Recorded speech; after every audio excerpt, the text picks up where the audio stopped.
말씀 받겠습니다. 거룩하신 주님, 오늘도 우리들의 마음속에 그리스도의 영이신 성령께서 계셔서 저희들로 하여금 기도하게 하시고 또한 말씀을 따라 행하게 하시고 하나님 앞에 의뢰하게 하시니 감사합니다. 오늘도 예배하는 우리 모든 사랑하는 성도들 한 사람 한 사람 그 심령마다 하나님의 말씀을 받음으로 심령이 30배, 60배, 100배의 결실을 맺게 하시고 하나님 앞에 복된 자로 살아갈 수 있도록 은혜 베풀어 주옵소서.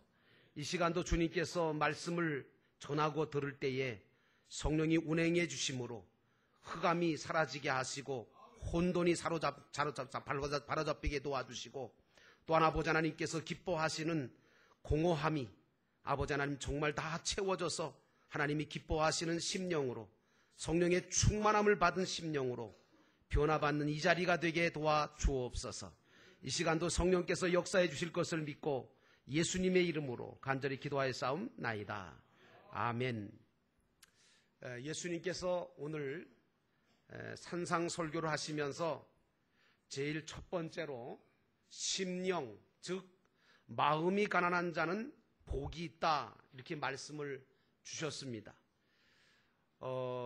이 말씀을 주신 그 뜻을 제대로 알려면 먼저 심령이 가난하다고 하는 것이 무엇냐라고 하는 것을 알아야 합니다. 그 심령이라는 게 뭘까? 글자 그대로 본다면 마음 심자에다가 신령 영자입니다.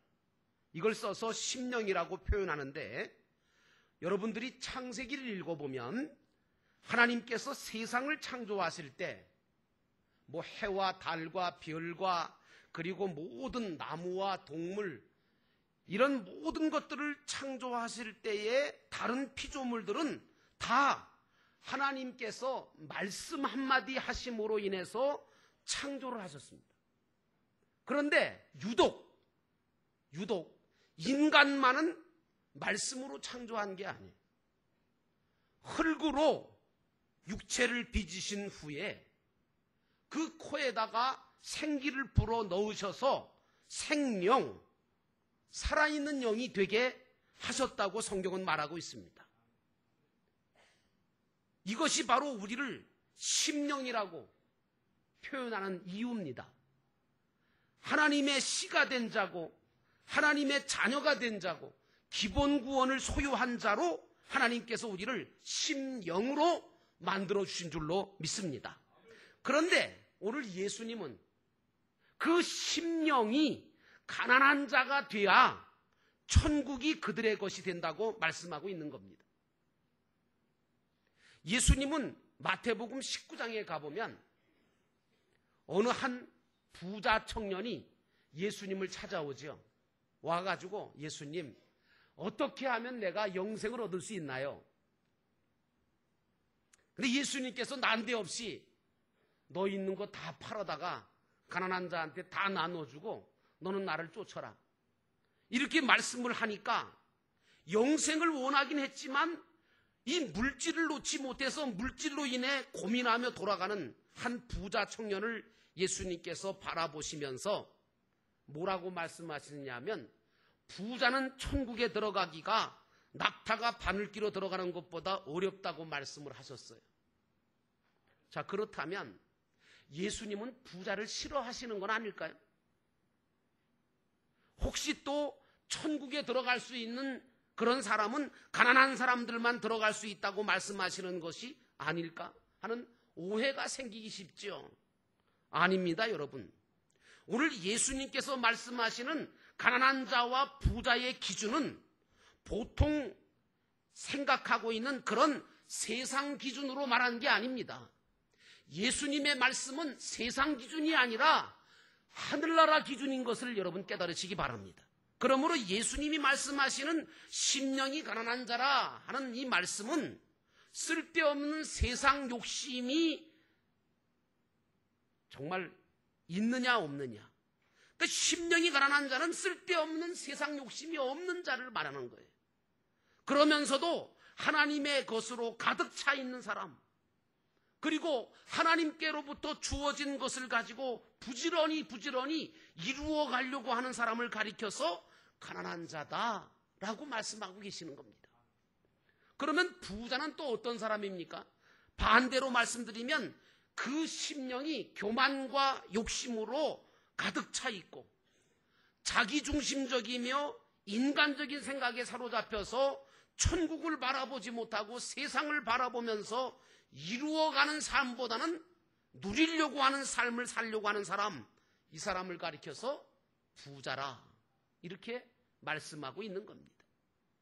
그러므로 예수님이 말씀하시는 기준은 소유가 많으냐 적으냐, 지위가 높으냐 낮으냐 이게 아니라 그 마음 상태가 어떠냐, 그 사람의 성품이 어떤 성품을 가지고 있느냐 이거 말씀하시는 겁니다. 그러므로 아무리 우리가 그렇잖아요. 기본 구원의 은혜를 받고 저와 여러분이 구원을 받았어요. 이걸 기본 구원이라 그러죠. 이 기본 구원은 내가 받고 싶다고 받은 게 아니라 하나님이 주신 선물로 말미암아 받아진 구원인 줄로 믿습니다. 근데 이 기본 구원의 은혜를 받고 그 심령이 하나님의 자녀가 되었고 하늘나라 백성이 된 자가 되었다 할지라도 저와 여러분의 속 심령이 엉뚱한 생각과 엉뚱한 마음으로 가득 차 있으면 어떻게 될 것 같아요, 여러분? 기본 구원은 받았는데도 구원받은 표시가 하나도 안 나겠죠. 참 기쁨과 자유함도 없이 살게 되겠죠. 오히려 그런 사람은요, 믿는데도 믿지 않는 사람보다 더 못되고 더 못한 죄악된 모습으로 살아가는 것을 우리가 종종 보게 되지 않습니까? 여러분, 왜 예수님께서 바리새인이나 사두개인이나 율법사들을 향하여 책망하셨는지 아십니까? 바로 그들이 가난한 심령을 갖고 있지 못하고 부자 심령을 갖고 살기 때문에 예수님께서 책망하신 겁니다. 그들은 마음속에 엉뚱한 세상적인 것들로 가득 채워져 있었어요. 시기와 질투와 욕심과 탐욕으로 가득 차 있었어요. 겉으로는 거룩한 척하고 겉으로는 어떻게 보면 다른 사람이 따라올 수 없는 경건의 모양은 갖고 있는 것 같은데 그 속심령은 회칠한 무덤과 같이 엉뚱한 것들로 채워져 있었단 말이에요.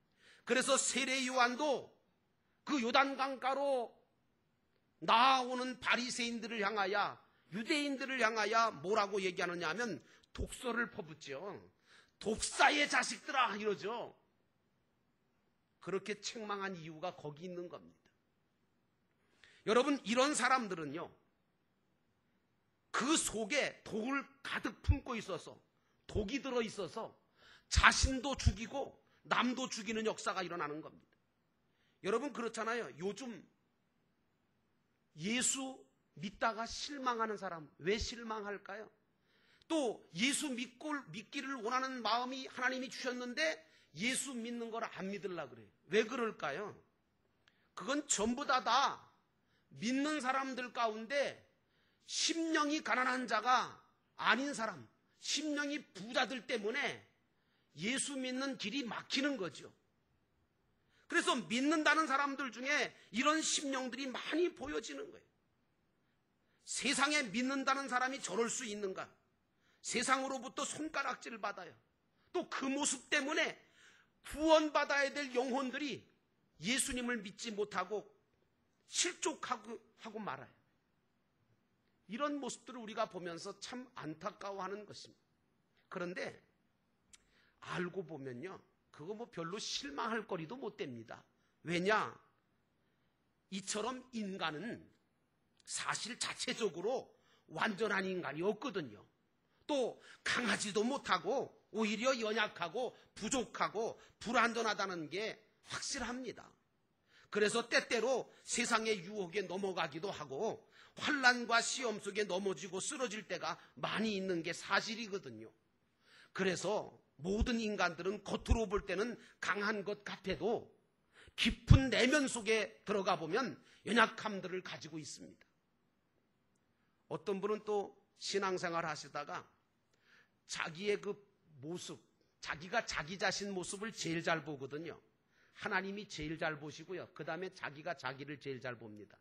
그래서 자기 자신의 신앙의 모습, 영적인 모습, 자기의 심령의 모습이 발견될 때마다 야, 그래도 내가 믿는다는 내가 이게 뭐냐? 내가 이래놓고서도 집사라고 하나, 권사라고 하나, 장로라고 하나, 목사라고 하나. 왜 나는 믿음이 강하지 못할까? 왜 나는 이 정도밖에 못 될까? 하고 낙심하고 고민을 할 경우가 있잖아요. 그렇다고 무슨 해답을 찾는 것도 못하고 죄책감과 좌절감으로 살아갈 때가 얼마나 많은지 몰라요. 근데 여러분, 너무 죄책감이나 좌절감에 느끼지 마세요. 제가 성경을 연구하다 보니까 우리만 그런 게 아니더라고요. 그 유명한 신약의 사도 바울도요, 이것 때문에 고민하고 탄식했어요. 그는 로마서 7장 24절 말씀 보니까 자신의 육신 속에 선한 것만 있었으면 좋겠는데 선한 것만 있지 않고 오히려 악을 행하려고 하는 마음이 있더라는 거죠. 이거 발견하고 나니까 그리고 또 죄로 인해서 자꾸만 자기가 넘어지는 것을 발견하니까 너무 괴로운 거죠. 그래서 탄식하기를 오라 나는 곤고한 사람이로다. 이 사망의 몸에서 누가 나를 건져내랴 하고 탄식하지 않았습니까? 그런데 사도 바울의 위대한 점은 뭔지 아십니까?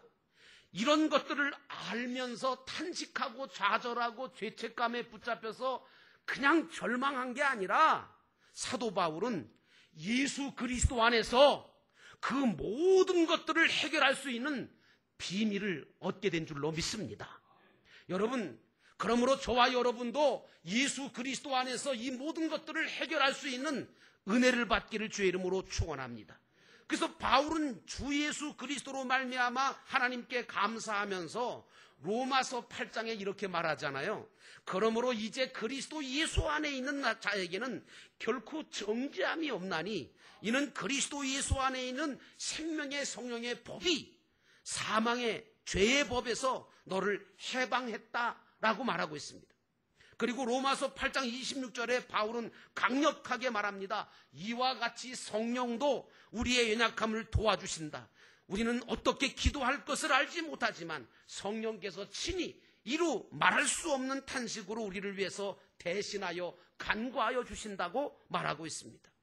오늘 우리 시원 찬양대도 그 찬양을 해주셨어요. 나중에는 여러분 사도 바울은요, 자신의 연약함을 오히려 자랑한다 그랬습니다. 감사한다 그랬습니다. 왜요? 이 연약함 때문에 내가 예수 그리스도를 더욱 의지하게 됐다는 거죠.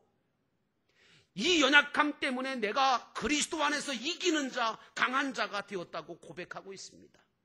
여러분도 그렇게 되시기를 주의 이름으로 축원합니다.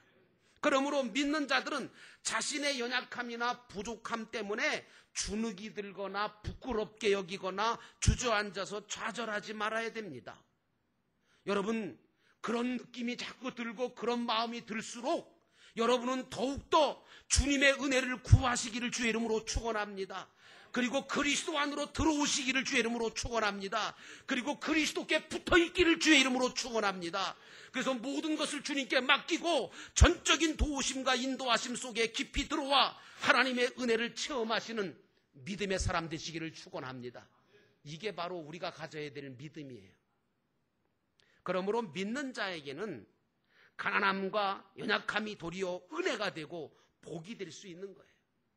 내가 부족함과 가난한 심령을 가졌기에 주님을 더 의지하게 되고 주님께 나가서 기도하게 되어지면 주님은 결코 외면하지 아니하시고 우리가 기도할 때마다 당신의 능력과 지혜와 힘을 공급해 주시는 줄로 믿습니다. 세상 사람들은 그렇잖아요. 조금 모자라면 그 모자란 것 때문에 막 속이 뒤집히는 거예요. 남들보다 좀 없으면 그 없다는 것 때문에 막 좌절하고 한숨을 쉬잖아요. 그리고 팔자 타령하고 내가 남편을 잘못 만나서 내가 부모를 잘못 만나서 주눅이 들거나 걱정 근심에 빠지잖아요. 그런데 우리 믿는 사람들은 달라야 됩니다. 그럴 때에 주님을 바라보고 더 하나님의 품속으로 깊이 들어가 자신의 모든 것들을 내려놓고 맡기고 믿음으로 다시금 새로워져야 될 줄로 믿습니다. 그래서 믿음 생활은 하나님과 나와의 관계성을 깨닫는 데서부터 시작되는 겁니다. 하나님이 누구십니까? 우리를 지으신 분이십니다. 하나님이 누구십니까? 영적인 우리 아버지이신 줄로 믿습니다. 하나님 누구십니까? 온 우주 만물을 지으시고 섭리하시고 그 모든 것을 가지고 계시는 주인이십니다. 세상 누구보다 나를 최고의 사랑으로 사랑하시는 분이 하나님이십니다. 긍휼과 자비가 한이 없으시며 우리 작은 신음과 기도에도 응답을 하시는 분이심을 우리가 알 때, 그리고 나라고 하는 내가 바로 그분의 사랑받는 자녀라고 하는 것을 알 때, 내가 그분의 기르시는 양이고 그분의 백성인 것을 알게 될 때, 우리는 결코 뒤로 물러가서 절망에 빠지거나 아니면 넘어지는 자가 아니라 오히려 그리스도 안에서 하나님 앞에서 오히려 굳게 서서 담대하게 전진하는 믿음의 사람이 되는 줄로 믿습니다. 그러므로 여러분과 저는 심령이 가난한 자가 복이 있다고 하는 걸 이 시간에 분명하게 알아야 돼요. 이래서 세상적이고 육신적인 모든 것들을 버리고 하나님의 것으로 채우는 역사가, 은혜가 여러분에게 넘치시기를 주의 이름으로 축원합니다. 이제 그러면 어떻게 우리가 이렇게 이 성령의 충만함을 받을까? 여러분, 성령의 충만함이라는 게 바로 뭐냐? 하나님의 것으로 내 안에 채우는 게 성령 충만입니다. 성령 충만이 무슨 그냥 펄펄 뛰고 이상한 얘기하고 그러는 게 성령 충만이 아니에요. 하나님의 것으로 충만하게, 내가 하나님의 사랑하는 사랑으로 충만해지고 하나님을 믿는 믿음으로 가득 차고 내 마음에 하늘나라 소망을 가득 채울 때, 그게 성령 충만한 삶인 줄로 믿습니다. 그러므로 여러분은 이제 복 있는 자의 삶을 시작하시기를 주의 이름으로 축원합니다. 어떻게 살아가야 복 있는 삶일까? 첫째는 기억함으로 새롭게 하시는 복을 받으셔야 돼요. 이게 무슨 말이냐? 우리가 보통 이제 과거라는 것은 잊어버려야 된다라고 얘기하잖아요. 물론 잊어버릴 것은 잊어버리시는 것도 은혜예요. 하지만 과거를 또 잊지 말아야 될 부분들이 많습니다. 여러분, 성공하는 사람을 가만히 연구해 보면 과거에 내가 잘못했던 거, 이거 분명하게 알고 그 잘못을 다시금 되풀이하지 않습니다. 이런 사람 성공합니다. 그리고 잘했던 것을 잘 새김질해서 온고지신이라고 하는 말이 있는 것처럼 현재에 적용함으로 말미암아 성공적인 삶을 사는 사람들이 있습니다. 여러분, 하나님은 이스라엘 백성들을 출애굽을 시키신 후에 이스라엘 백성들에게 모세를 통해서 뭐라고 얘기하냐면, 너희는 출애굽을 잊지 말고 기억하라는 거예요. 너희는 나를 잊지 말고 기억하라는 거예요. 여러분, 부부지간에도 오래 살다 보면 권태기가 옵니다. 지루하고 지겨워지기도 하죠. 그럴 때 어떻게 합니까, 여러분? 그냥 끝장을 냅니까? 아니죠. 그럴 때 부부는 함께 사진첩을 꺼내놓고 우리가 처음 만났을 때를 다시 한번 생각해 보는 거예요. 그리고 그동안에 이런저런 일들을 함께 겪으면서 이렇게 어려운 길을 걸어왔던 그 모든 것들, 그리고 좋았던 기억들, 행복했던 기억들을 떠올리면 새로운 마음으로 바뀌어지잖아요. 그래서 좋은 기억을 가지고 좋은 마음을 가지고 다시금 새롭게 부부 생활을 해나갈 수 있게 되어지거든요. 특별히 우리 믿는 사람들은 영적으로 무엇보다 하나님을 기억해야 될 줄로 믿습니다. 하나님을 잊어버리면 안 돼요.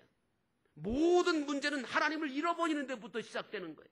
하나님께서 자꾸 이스라엘에게 나를 기억하라고 말씀하시는 것은 하나님께서 무슨 외로워서 우리가 하나님을 기억해 주지 않으면 하나님이 외로워질까 봐 그러시는 게 아니에요. 하나님은 내가 하나님을 기억해 드리지 않아도 얼마든지 혼자 얼마든지 살아가실 수 있는 분이에요.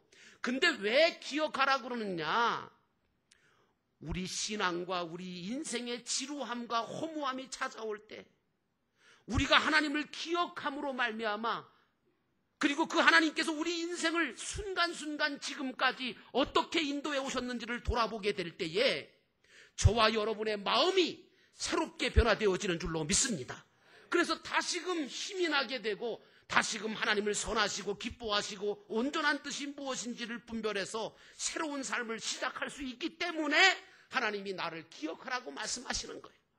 그러므로 여러분, 하나님을 기억하시기를 주의 이름으로 축원하고 하나님이 베푸신 은혜를 다시 한번 기억하셔서 여러분의 마음을 새롭게 하시기를 주의 이름으로 축원합니다. 여러분의 마음이, 여러분의 신앙이 새롭게 하실 수 있는 것은 오직 하나님 한 분뿐이십니다. 여러분이 하나님 앞에 나와 예배 드릴 때 왜 그 예배가 중요합니까? 이 예배 드리는 시간에 찬양을 듣다가 말씀을 듣다가 기도하다가 여러분을 새롭게 하시는 하나님의 은혜와 축복이 이 자리에서 임하기 때문이 아닙니까? 그러므로 사랑하는 성도 여러분, 나는 여러분들이 살아있는 예배를 드리기를 원합니다. 새롭게 되어지는 은혜를 받기를 주의 이름으로 축원합니다. 이렇게 새롭게 기억하면서 새로워지는 복을 받으셔야 돼요. 두 번째는 감사하고 고맙게 여길 때 복을 받습니다. 왜 우리가 어린이 주일을 지키잖아요. 가정의 달이잖아요. 그래서 어린이 주일 지키고 어버이줄 지키고 뭐 스승의 날, 뭐 부부의 날, 뭐 이런 것을 자꾸 만들어서 기억하려고 애쓰는 이유가 뭐예요? 그것은 바로 고맙게 여기고 감사하게 여길 때 복이 임하기 때문입니다. 여러분, 대개 성도들이 은혜를 받으면 하나님의 은혜가 너무 고맙고 감사해서 가슴이 뭉클해지고 눈물이 흐르죠. 요즘 수요연합기도회에 나오신 분들은 알지만 은혜 받는 분들이 점점 많아지고 있습니다. 왜냐? 주님의 은혜가 임하기 때문이죠. 제가 요즘 대신방을 하는데 목장을 신방을 해보면 성도들 그 목원들의 입술에서 얼마나 은혜로운 간증이 터져 나오는지 몰라요. 행복하다는 거예요. 너무너무 좋다는 거예요. 왜 그럴까? 목자 목녀가 사랑으로 섬겨주기 때문에 그들이 기쁨을 얻는 거예요. 서로가 서로를 사랑으로 섬기고 나누고 기도해주는 초대교회의 모임이 회복되어지기 때문에 그 목장 안에서 이루어지고 있기 때문에, 그래서 거기에 복이 임하기 때문에 모든 사람들이 행복하게 느끼는 겁니다. 이런 복의 가치는요, 돈으로 절대 환산할 수가 없습니다. 세상에서는 얻을 수 없는 충만한 하늘의 복인 줄로 믿습니다. 나는 여러분 모두가 하늘의 복을 받기를 주의 이름으로 축원합니다. 자, 그렇다면 구체적으로 이런 복들은 다 어디서부터 오는 것일까? 여러분, 그렇습니다. 그것은 예수 그리스도로부터 오는 줄로 믿습니다. 그러므로 삼위일체 하나님이 우리의 복입니다. 왜냐하면 세상에서 아버지를 잘 만난 것도 대단한 복이잖아요. 하물며 하나님 아버지를 만난 것은 이보다 더 큰 복이 아닐 수가 없는 것입니다. 아직도 많은 사람들이 세상적인 복을 생각하는 경우들이 많습니다.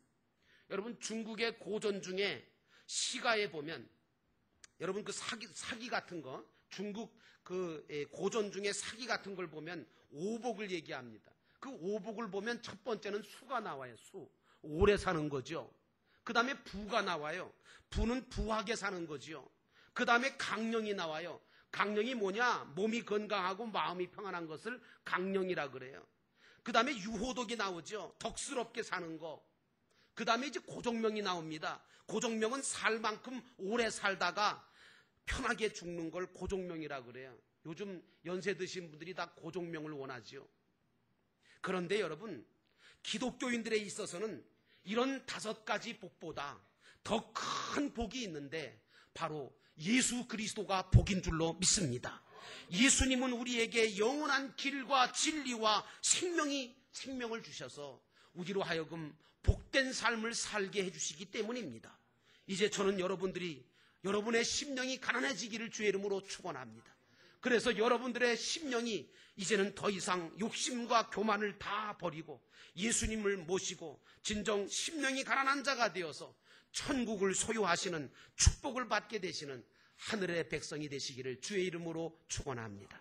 기도하시겠습니다. 다 함께 기도할 때 주님, 오늘 우리가 주님의 마음을 닮아가게 하시고 주님을 본받게 하시고 주님 때문에 받는 복을 받게 하옵소서. 하나님께서 기뻐하시는 심령이 가난한 자로 복 있는 자가 되게 하셔서 천국이 저희 것이 되는 것처럼 마음이 천국이 되고 가정이 천국이 되고 인생이 천국이 되며 내세의 천국까지도 온전하게 이어받는 우리 모두가 되게 하옵소서. 이 시간 우리 다 같이 함께 기도하겠습니다.